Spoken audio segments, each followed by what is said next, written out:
Landmarks for a surgical airway would include the thyroid cartilage, the cricoid cartilage, and between the two of them would be an indentation, which would be the cricothyroid membrane.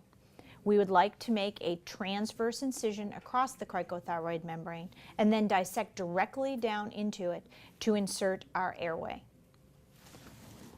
Landmarks for the needle decompression of a tension pneumothorax would be the third intercostal space. A way to find this on the patient would be to locate the angle of Louis and go laterally about mid-clavicular line, and this is where the needle would enter, to the superior aspect of the rib itself in the third intercostal space.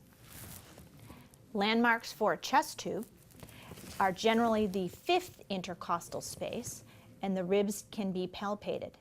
This is generally in line with the nipple, but on a somewhat more corpulent patient, you may need to use a hand to find this landmark. And at all costs, we do not want to put a chest tube through a previous wound.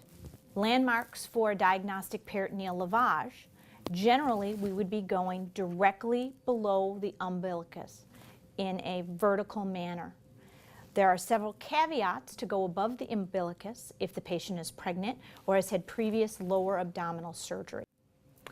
Landmarks for IV access, one vein would be the basilic vein, which would be found on this patient right here, approximately 2 finger breaths from the olecranon process and 1 finger breath from the antecubital fossa.